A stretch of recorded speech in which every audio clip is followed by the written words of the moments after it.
Went to Aldi this week. They had a really good sale on chicken, so we have a bunch to use before it gets bad.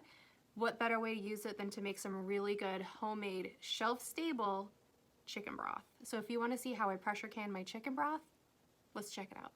Okay, but wait, before we go any further, don't take this as a how-to video, do more research. This is just the first step in getting you comfortable enough to think about canning. National Center for Home Food Preservation. Really good resource. We're going to be doing a pressure canned recipe. This cannot be water bath canned. It has to be done in a pressure cooker for it to be safe. Also, you're going to want to keep those directions from that pressure canner because we're going to use them and we're going to need them. As someone who hates reading directions, it physically pains me to say that. You're going to need whatever jars that you choose to use. I'm using pints and quarts today because I like to have a couple smaller ones around for just like a quick throw in with recipes. You're also going to need the lids and you're going to need the rings. You're also going to need a headspace checker and a jar grabber. A mason jar funnel is also a great thing to have around. Let's get it all together and go do this. We got this. We're going to start by checking out the lid of the pressure canner. We're going to make sure there's no dings, dents, anything like that. All the dials are nice and tight. The gasket is all set. I've had my chicken broth simmering all day and now we're going to start to drain it and load it in the jars. Once we're good there, we're going to grab our directions, keep them handy, and I like to run a little bit of hot water through my jars just to kind of warm them up again so we're not putting hot liquid in a room temperature jar. So we have our prepared jars, we have our broth that's been strained and is boiling hot, and we're ready to start putting them into the jars. I have my funnel, I'm just ladling it in so we have a 1-inch headspace, which is what the recipe book calls for. The headspace is the area between the top of the liquid and the lip of the jar. So that green tool I have that I'm using right now to get air bubbles out is also the measurer. There's a notch on it that shows you what is 1 inch. I'm cleaning off the top with a paper towel that has some vinegar on it, and I'm putting the lid on and putting the ring over it, and I'm tightening it to finger tight. Into the canner we go. All right, here we go. So inside this pot, I have 3 quarts of water, which is what the directions told me to put in there. There's a notch in there that shows you how high to fill it.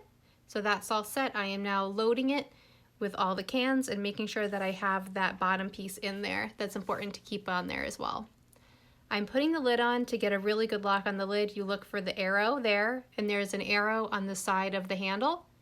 You line it up and twist it in place. If you've used an Instant Pot, it's similar to that. I'm going to turn the heat on fairly high and let this go until steam starts coming out very steadily. I'm using this plate to try to show you the line of steam that's now coming out. Since that is happening, I'm going to set a timer for 10 minutes and I will be back to put the weight on. Once we put the weight on, we're going to let the pressure build and we're going to see the dial going up. We want it to hit 11. All right, now we're going to wait for our dial to hit 11. This does take a little while. I sped this up a whole lot. Once it does hit 11, we're going to start our timer. This recipe is going to be 25 minutes, and we'll come right back. Once we make our time, we're going to shut off the stove. We're going to lift the canner off of there to take it off the heat source, and we're going to wait for things to cool down. We're going to be paying attention to the little button right there, not the dial, to know when we can open it. Now that that has gone down, we are good. We're going to take the weight off first, and then we're going to wait 10 minutes. After we're done with that, we can safely open it. Please open it away from your face. And now, the removal. All right, guys, home stretch. We're taking the jars out of the pressure canner. We're putting them on the counter over a towel so we don't mess up the counter or shock the glass with temperature differences.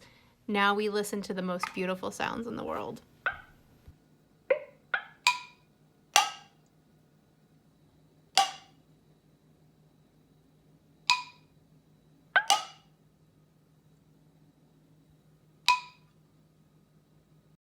Music to my ears. You're gonna let them sit overnight, make sure everything's sealed okay. I check to see if there's any dimples, if everything has sealed well. I take the rings off. You do not want to store them with the rings. If you can lift them up from the top like that, it means they're nice and secure.